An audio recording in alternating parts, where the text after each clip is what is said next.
الوالدين إحسانا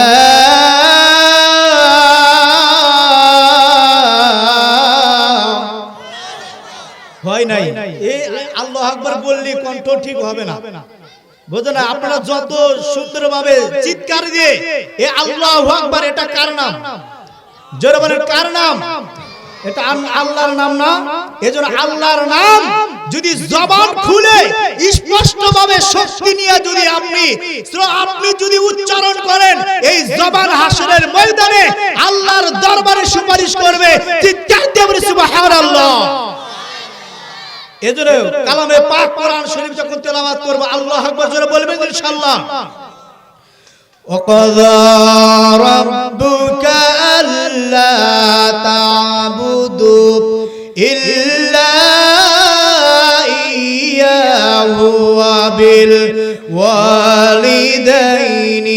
إِحْسَانًا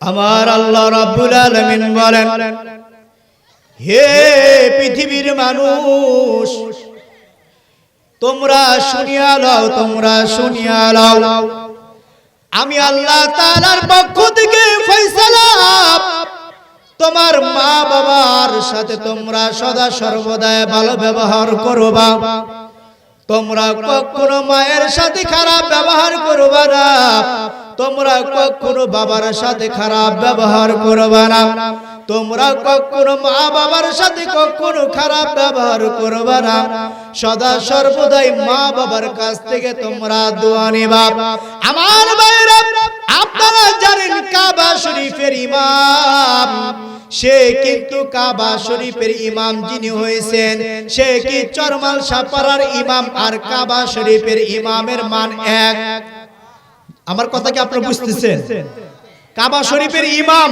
এর মর্যাদা আর আমাদের চরমাল সাপাড়া এই মসজিদ ইমামের মর্যাদা এক আলেম হিসাবে এক কিন্তু রাষ্ট্রভাবে সম্মান আলাদা কিনা জোরে বলেন যিনি কাবা শরীফের ইমাম আমার ভাইয়েরা আমার বন্ধুগণ কাবা শরীফের ইমাম নিজের যোগ্যতার বলে খান ইমামতি পায় নাই কাবা শরীফের ইমাম ওখানে নিজের যোগ্যতার বলে ইমামতি সে পায় নাই সে কিন্তু মুফতি হওয়ার কারণে সে মুহাদ্দিস হওয়ার কারণে সে হাফেজ হওয়ার কারণে এরকম কারণে কিন্তু সে ওখানকার ইমামতি পায় নাই এত বড় একটা মর্যাদা স্থানের আল্লাহ প্রদত্ত ভাবে তাকে ইমামতির মর্যাদা দান করেছেন একমাত্র তার যোগ্যতার বলে নয় ইতিহাসে লেখা আছে কাবা শরীফের ইমামতি একমাত্র মায়ের দোয়ার কারণে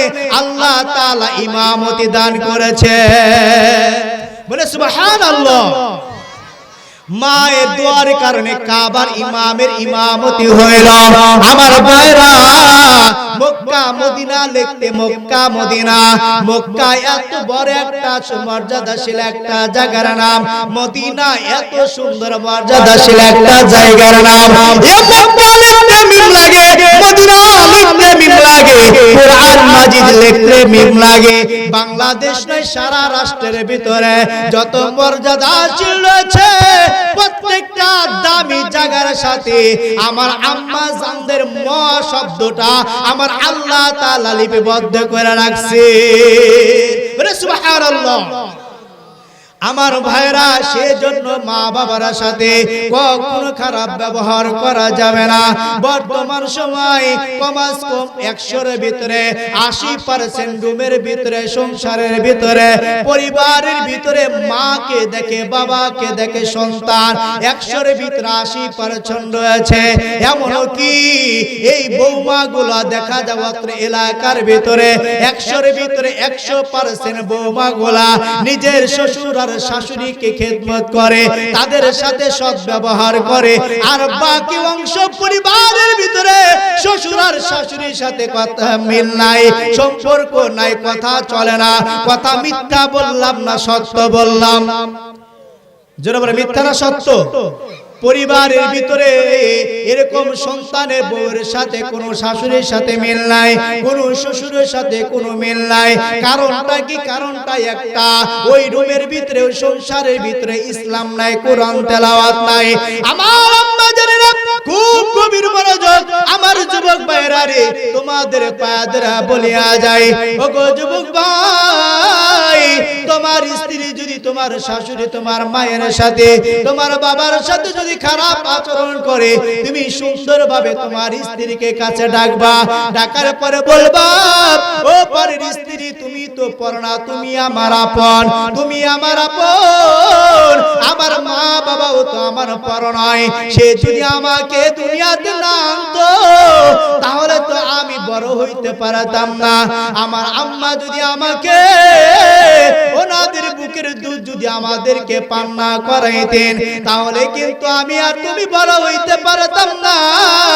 রুমের ভিতরে নিয়ে সুন্দরভাবে রাত্রিতে সুন্দরভাবে যদি আমি আর আপনি আমার স্ত্রীদেরকে বুঝাইতাম, অবশ্যই আমার স্ত্রীরা বুঝটা নিয়ে আমার মা বাবার সাথে সৎ ব্যবহার করতো। কথা বলেন ঠিক কিনা?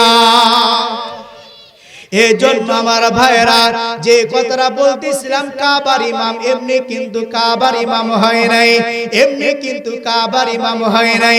যে কথাটা আমি এই মাহফিলে বইলা আমি শেষ করেছিলাম, আমার ভাইরা রে,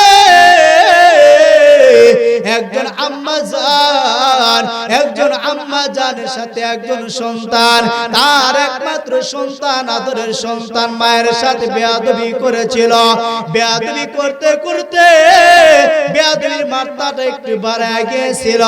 এই জন্য রাগান্বিত হইয়া মায়ের সাথে এমন ভাবে বেয়াদবি করলো, মাকে লাথি মাইরা খাট থেকে ফালাইয়া দিয়েছিল। ঘটনাটা বলেছিলাম, অনেক আম্মা জানেরা বলেছেন এই কথাটা বলার জন্য, ঘটনাটা বলার জন্য। আমার যুবক ভাইরা খুব গভীর মনোযোগ, ও আমার আম্মা জানেরা রে, আমার ওই একমাত্র সন্তান বাসায় আসলো, আসার পরে দেখে মা কান্দে, স্ত্রীও কান্দে।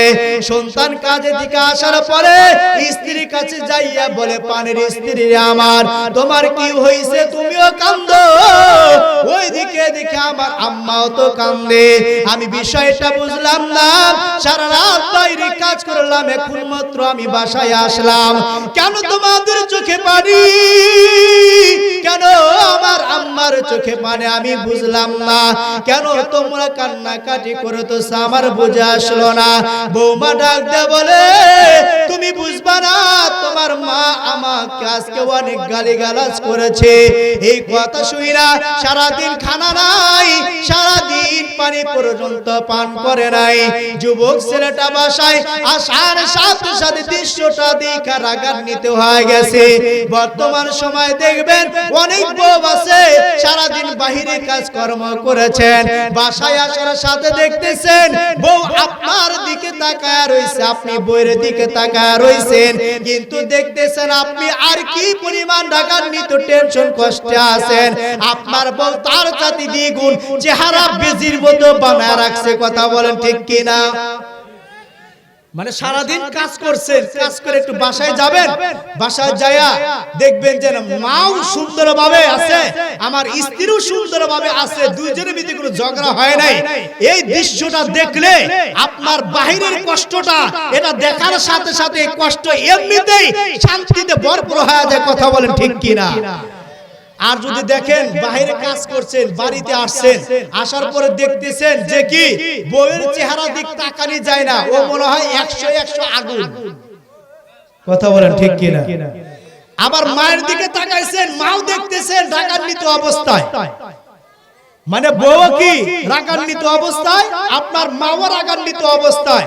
এখন সারা দিন যে কাজ করে কষ্ট করে আসছেন, বাসায় আসার পরে এই দৃশ্যটা দেখার পরে আপনার ভালো লাগবে নাকি আপনার রাগ আরো বেশি হবে?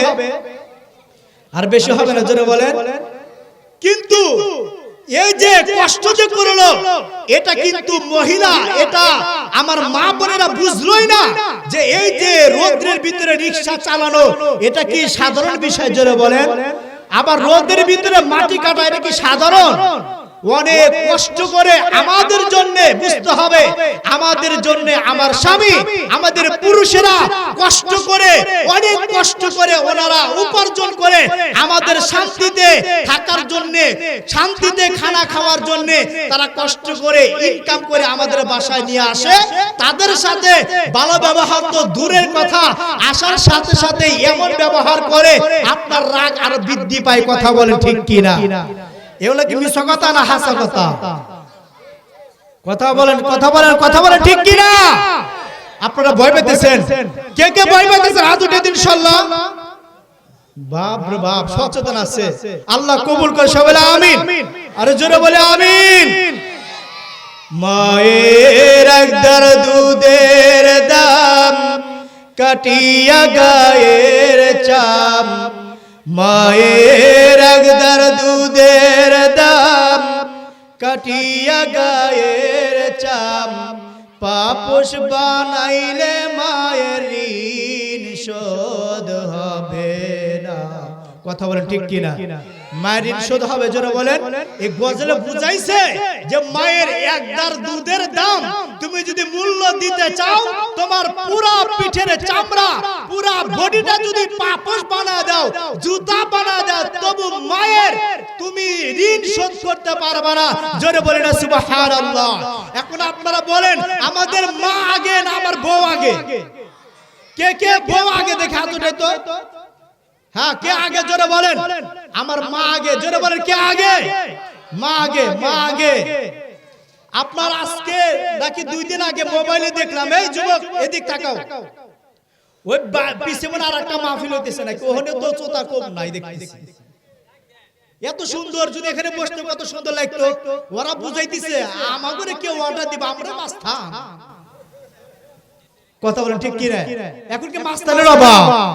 মাস্টারের অভাব না। এই পিচ্চি পিচ্চি পোলাপান, আপনার 10 বছর বয়স হয়েছে, ওকে ডেল দিয়েন, ও বলে কি ও বন্ধু তোরা কই আছিস, আসে পেশা পুষা দরজর আইসা ওর পুরো পিকআপ নে। কথা বলেন ঠিক কি না? এই যে কথা বলে না, কথা বলেন ঠিক কি না? এমন একটা অবস্থা হয়ে গেছে। আবার কি বলে মুরব্বি, যা বলে মুরব্বি কাকা মেস আছে নাকি? সাংঘাতিক ব্যাপার। মুরব্বি কি কয় যে মেস আছে নাকি, মানে কি খাইবো, শোলা খাইবো, এমন ব্যবহার করে কি করে না? এমন একটা পরিবেশ, এমন একটা সমাজে এমন একটা অবস্থা হয়ে গেছে। কথা বলেন ঠিক কি না? এই জন্য আমার আল্লাহ রাব্বুল আলামিন বলেন, অকদা